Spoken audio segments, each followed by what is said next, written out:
Good morning, guys. Welcome back to the channel. Let's talk Leeds United.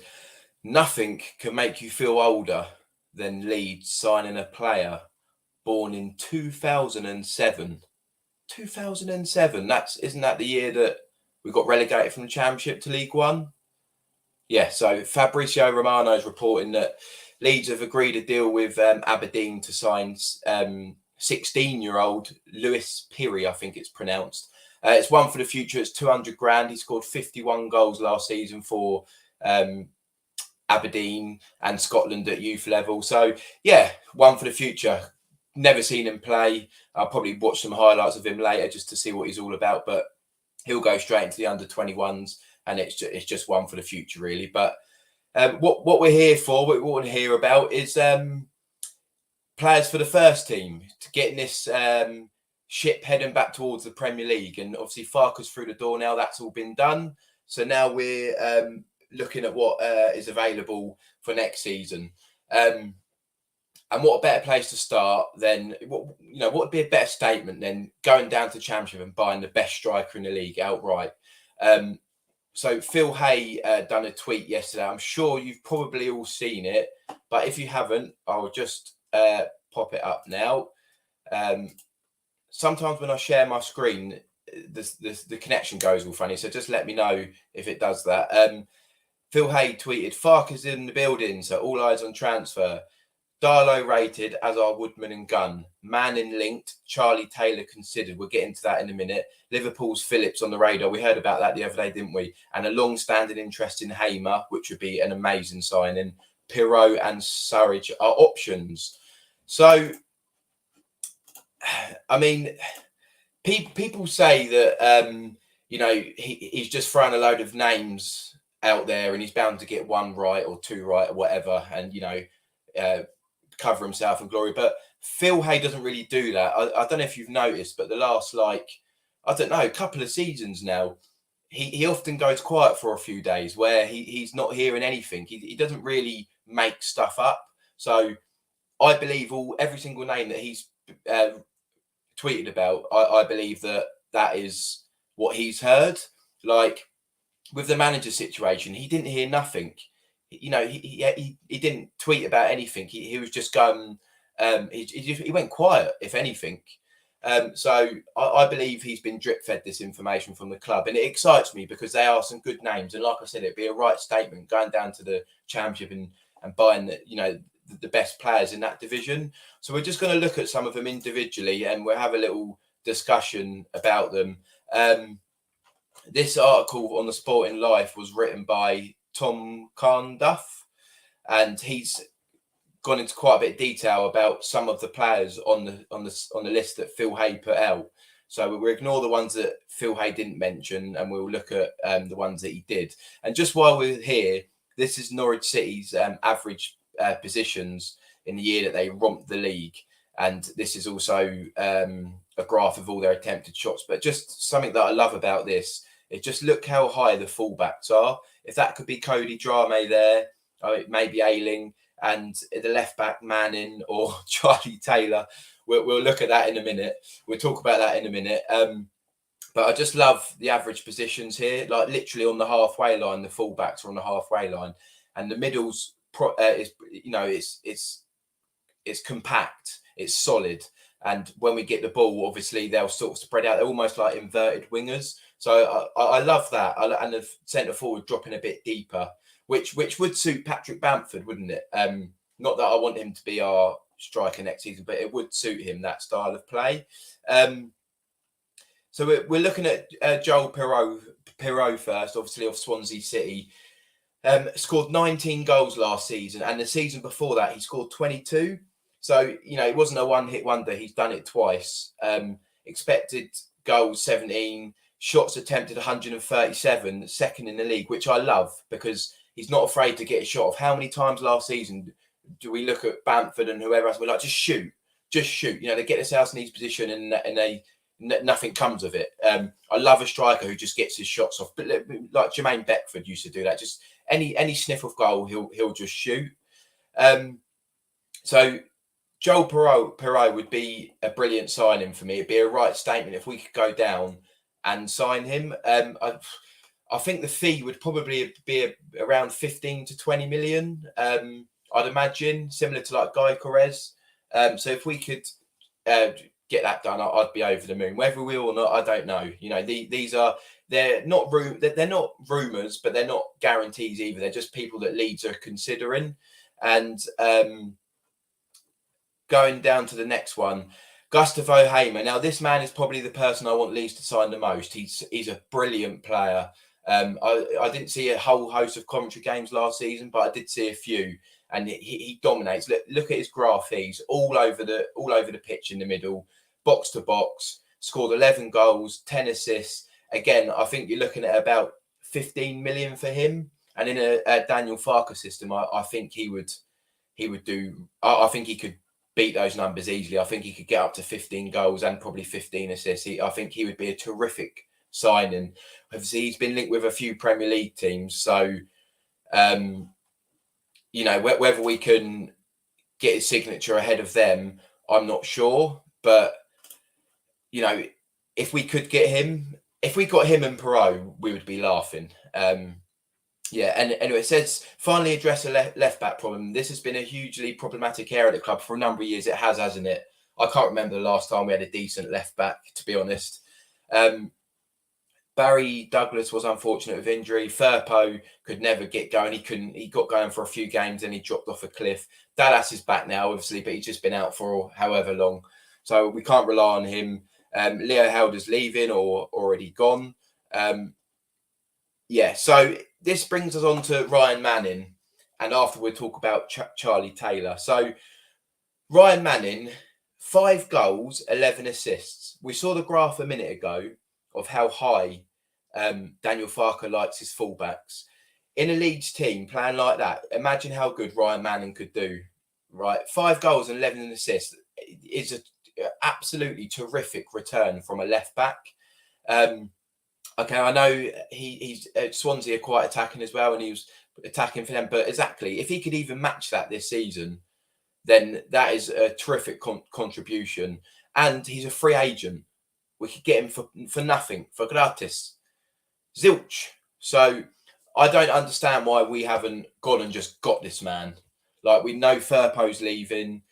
We haven't really got any backups in that position.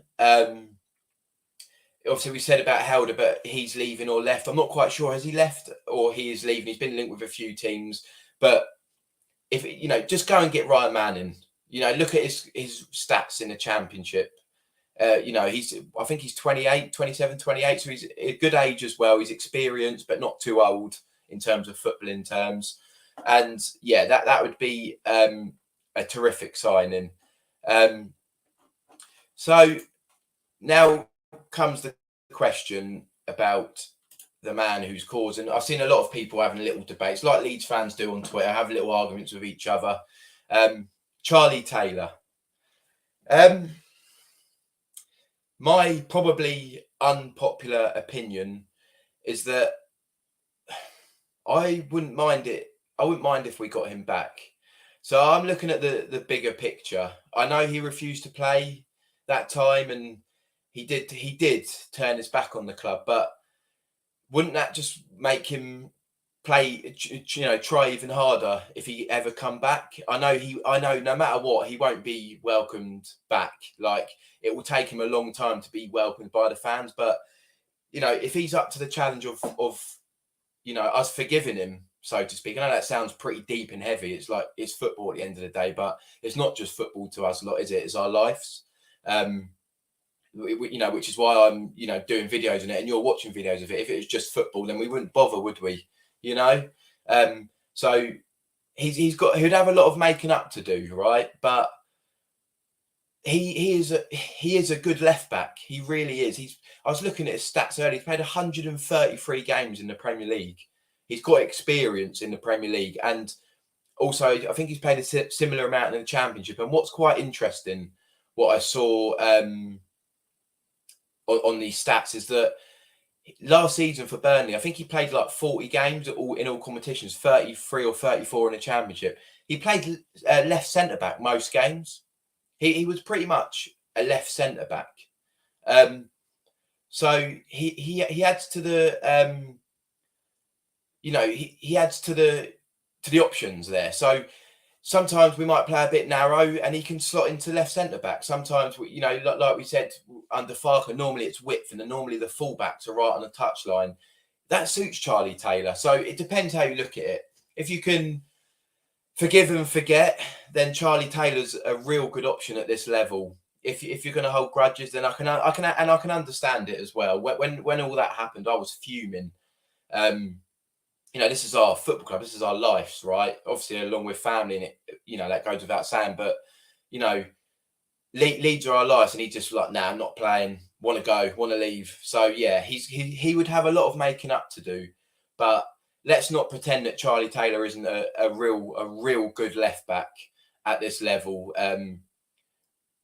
Personally, I think I'd prefer Manning, but that's not because of what Charlie Taylor done in the past. I prefer Manning because, first of all, it's a free transfer, and the numbers that he put up last season were phenomenal. But Charlie Taylor has to be an option, in my opinion.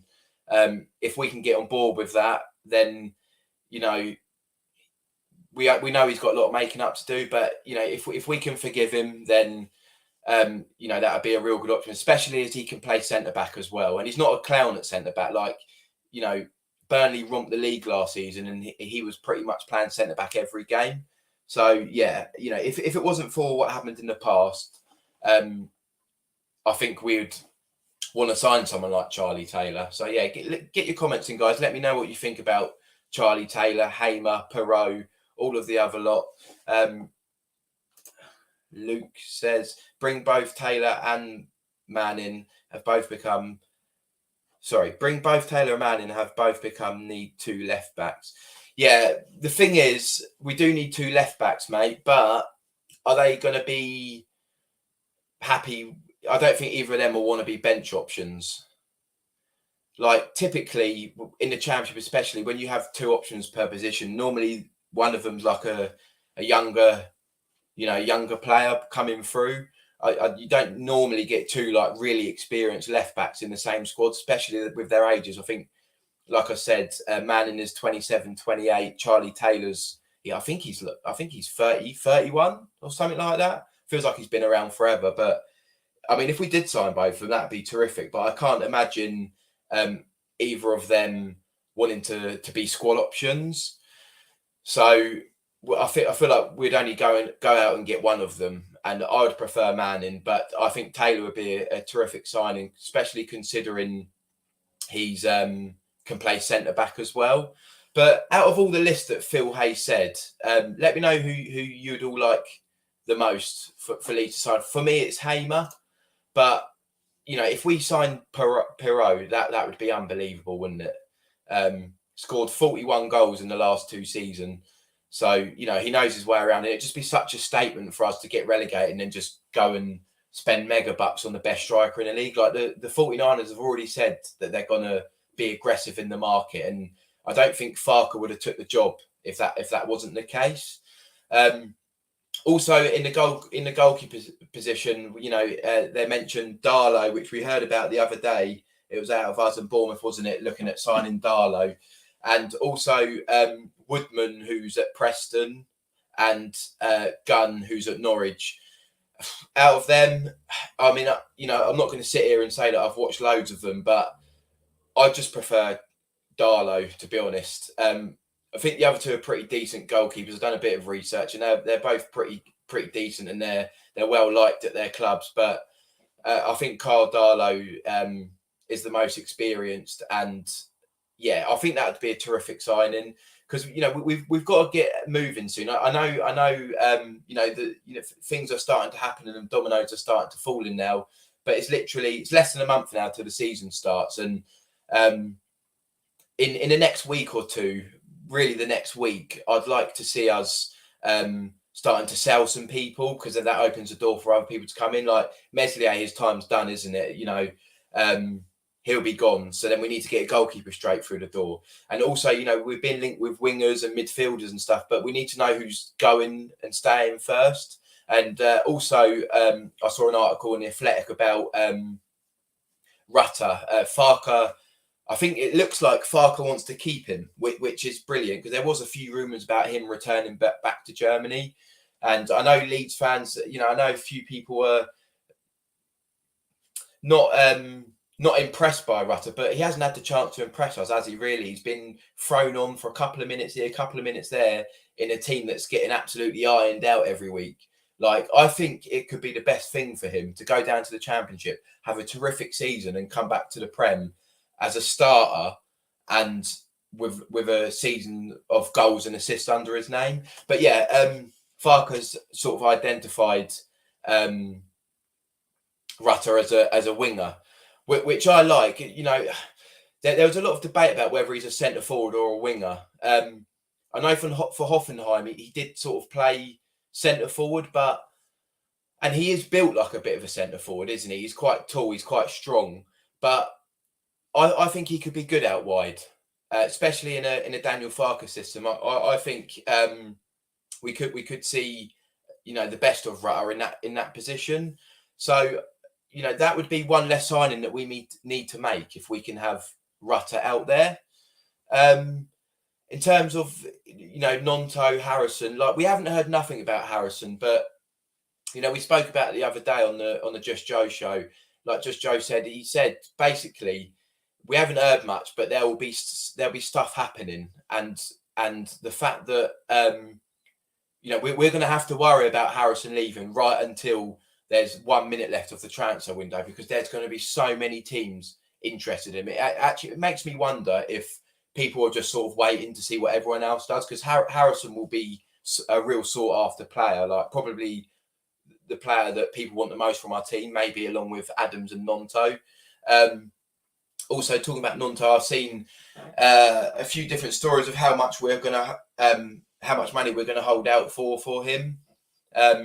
One article said 20-25 million. The other said 40.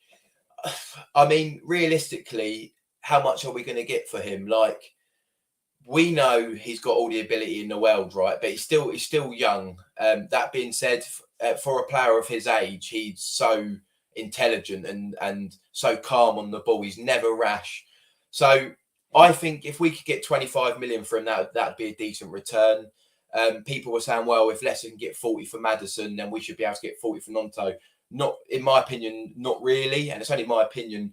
Maddison is an out-and-out, season after season, proven Premier League footballer on international level as well. I think if Maddison goes for 40, then if we got just over half of that for Gnonto, that being said, he's got loads more years left ahead of him. I'm not sure how old Maddison is. Is he like 27, 28, 26, around that? His mid-20s, I think.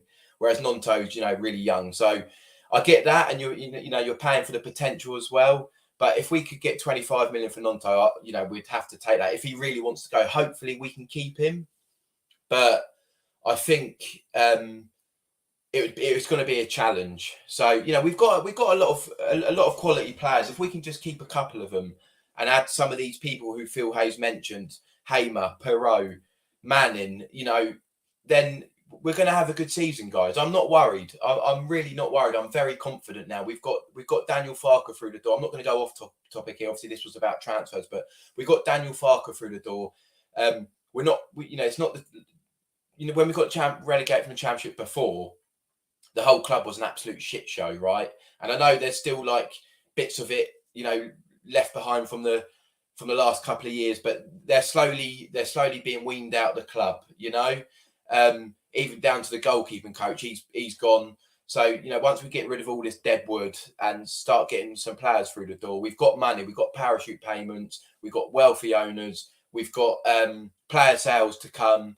We're in a good position. So if we can go down and, we've gone down now, if we can go and get Perot, Hamer, some of the best players in this division, then I think we're in with a real shout of winning the league. And I'm not just saying that, our managers, he's literally won it twice. And did Norwich have a better team than we've got? I wouldn't say so. But what they did have was a prolific goal scorer. I think Pookie scored like 30 goals and 10 assists one of the years that they won the league. We need to address that. That's the problem. That's why I think we're looking at Perot, because we cannot rely on Patrick Bamford to do that. Like I think Bamford could have a decent-ish season. I think he could score 10 to 15, but I don't want to be at home to Cardiff first day of the season and Patrick Bamford starting up front. I just don't. Like, we need the best striker the division's got to offer. Whether that's Guy Perez, whether that's Perot, we need to get that done, because if you win the league, you know, you need someone to score 20 plus goals. Actually, I just shot myself in the foot, because I don't think Bamford even scored 20 when we won the league, did he? I think he scored like 18. But yeah, I wouldn't even back Bamford to score 18 at the moment. I think you're looking at 10, maybe 12, something like that. So let's go and get the best striker in the division, the best midfielder in the division. Keep, you know, out of Nonto, Somerville, Harrison, Adam, if we can keep two of them, and add a couple of these players, and we've got a real good chance of winning the league. And I've done a little video about Dan James yesterday. It was only 3 minutes long.